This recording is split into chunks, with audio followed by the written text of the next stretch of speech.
comes to financial malware and this type of problem, banks are aware of it. They've been aware of it for quite a while.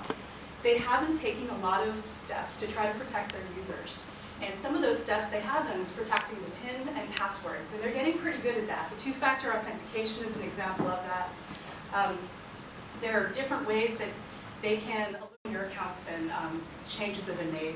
For my account, I get an email to an email I've given them about, hey, I've changed this bill or I've made this transaction. So I get an email in my account. What we're going to talk to you about in this presentation, too, is how this sort of works in some other companies. There's a very interesting example of how a Russian bank is working to protect their clients from PIN and password theft. The security questions, I must admit, I think banks can do a little bit better with some of those because some of them are easy to understand or figure out, like mother's maiden name, and I still see that being used quite a bit. So what the banks have implemented here, these safeguards don't protect against the man-in-the-middle Trojans that I'll be discussing. They're offered as free software, so if I was, not a red team, but if I was the bad guy and I really wanted this person in this bank in this country to give me their information, what I'd want to do is send this, hey, you need to update your software. Here's a piece of some program that I think you're really going to like. So I'd send it and I'd make it look like it came from the bank. And I know that most of you have seen this and you've heard this before. What's interesting and sort of the evil genius behind some of these banking Trojans is the computer that gets infected with the software is already authenticated to the bank. And that's a really big difference because it's a lot easier in a sense to get in the middle of that connection and make it actually go through. Oh, great, thank you very much. So the Trojan is alerted when someone goes to their banking site, and then it starts a keylogger program, and we have a sample of the code a little bit later in the presentation. And it logs what the keylogger programs find. As I mentioned, I'm talking about ZEUS, SpyEye, and Carver. And you might say, ZEUS and SpyEye, like those are kind of old, right? Because ZEUS has been around for, gosh, at least 4 or 5 years. And then the creators of ZEUS thought that law enforcement was getting a little bit too close and figuring out what they were doing. So no one really understood what happened, but the creator of ZEUS was either named, at least on the boards and the forums, he was called Slavik, he was called Monster. He went by a lot of different names, but the code from ZEUS, it's believed, the entire source code sort of got dumped and became what they called better, which is SpyEye. And I remember when SpyEye first came out, a lot of the banks were very concerned about, what are these people talking about, how good is it? So they're old, but these are still out there because there are a lot of systems that still haven't been updated. So they're still part of ZEUS and SpyEye. Carver is newer, and I'll talk to you about an interesting aspect of Carver and why this is not, it's not brand new, but it's been around for about a couple of years, at least known to the public, and it still exists. And as I mentioned with ZEUS, if you take a look at the infection map, the total users protected by Kaspersky lab products is excellent there, but people ask, well, why is Russia red? And it's going to be red in all these map slides. And the reason for that is it was probably created in that region of the country. But you also see that they're going after countries, so the US is usually in the middle for the infection map, because those may be the people targeting that they know have a lot of money, in particular corporations, CEOs. So the other parts of the country, the countries that are green and all that, it may not be as interested to them for ZEUS. And this is this in particular, the statistics are, as of a week ago, updated in our lab. And the spike you see for ZEUS here might be because of a new distribution that has come out. So this is what it looks like for ZEUS. And the one-time passwords, and this was pretty interesting, and I didn't know about this and how Russia, this is one of Russia's biggest banks, how they handle their passwords, but what it does is you go to an ATM, and what you'll see on the right there is like a receipt you get from the ATM. It's like, here are your passwords, 1 through 10. So when you go to log in, you'll be like, all right, it's time number, I think that's number 8, I'm going to put that password in. Well, oh, I'm sorry, I think I skipped a slide.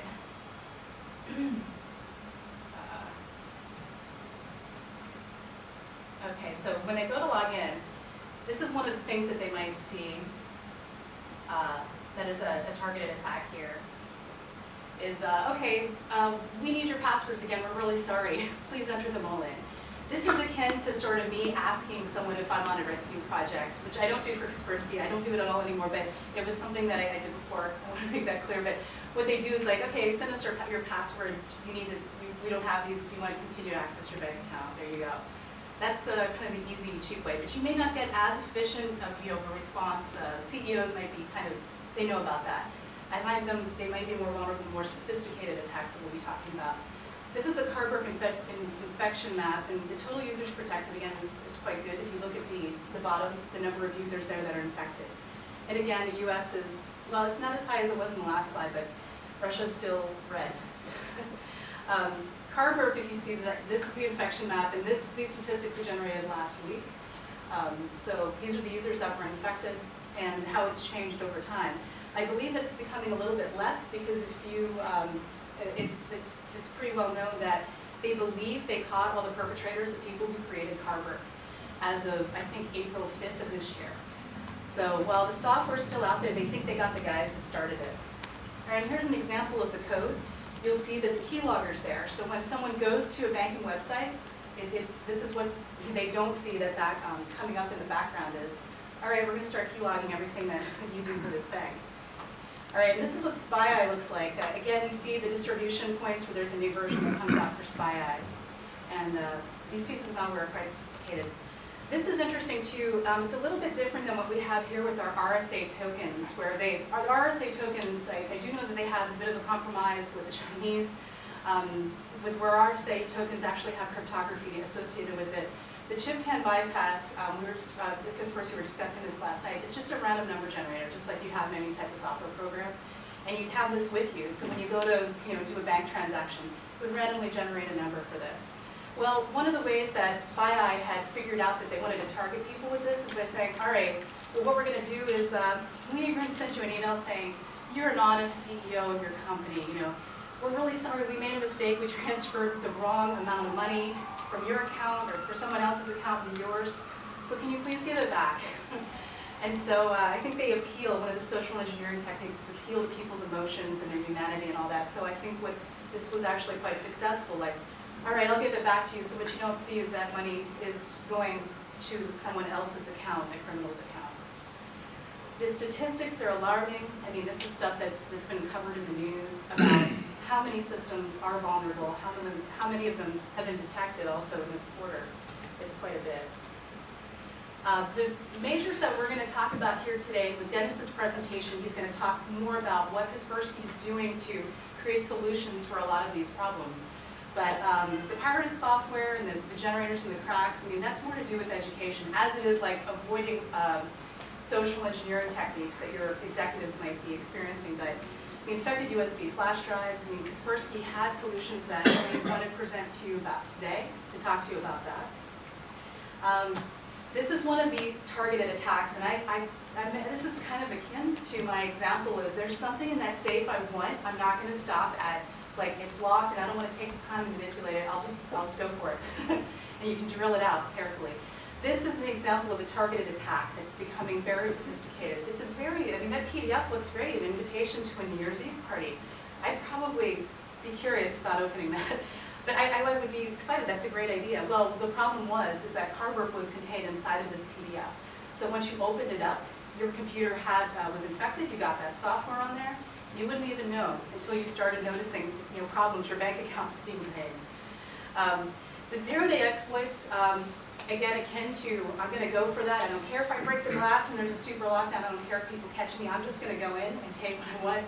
The zero-day exploits are effective, but Kaspersky actually has been very good at creating different types of catches. There's a lot of zero days that Kaspersky Labs has been able to figure out through heuristics. It's not through signatures, of course, because, well, it is, but for the zero-day exploits, if you don't have the signatures, there are other ways that you can catch them. The non-zero-day exploits, as you know in the market with the exploit trade too, these are just as valuable and still just as useful as a zero-day. So by no means, because they're not as cool thinking about, well, it's not a zero-day. Well, the non-zero days are pretty effective as well. And the other things that we're not really going to talk as much about today. But if I wanted to get a person from a particular company targeted through spear phishing, I could do that, or I could figure out what type of websites they go to, sort of like stalking how the person interacts with information on the internet. If you poison the water hole, if they're going to a forum where a lot of people exchange information, and you put some software there, you're going to affect a very broad range of people in the financial sector. So these type of watering hole concepts are becoming a lot more popular. And I look at it, it's targeted, yes, but it's more like, you know where they're going, because you can get a whole bunch at once.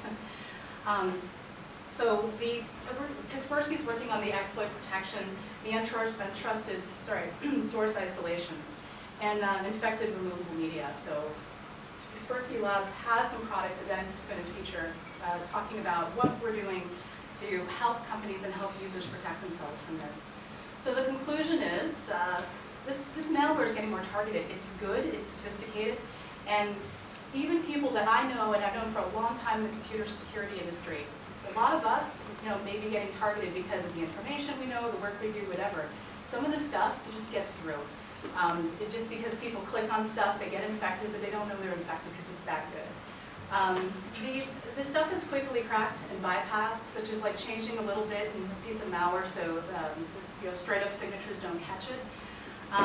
That does exist, but with Kaspersky Labs products, we believe that we're sort of mitigating that particular risk. So finding something that's really important is at the time of discovery. After something's been running on a program or someone's laptop for like a couple of months, there's probably a lot of damage done. So having users use the stuff, actively and understanding, all the different aspects that the suite of software that Kaspersky Labs offers is really important. So what we wanted to sort of share with you with this was what we're doing in the lab, why we think that your reviews are excellent, and they're excellent in getting users to understand not just why it's important to have antivirus, but why it's important to protect not just their laptop, but the cell phone and other types of, browsing on the internet. There are people and they're being targeted with these attacks that I think the information can get out, and it's important to let them know about how we're working on solving some of these very complex problems. So, and with that, thank you.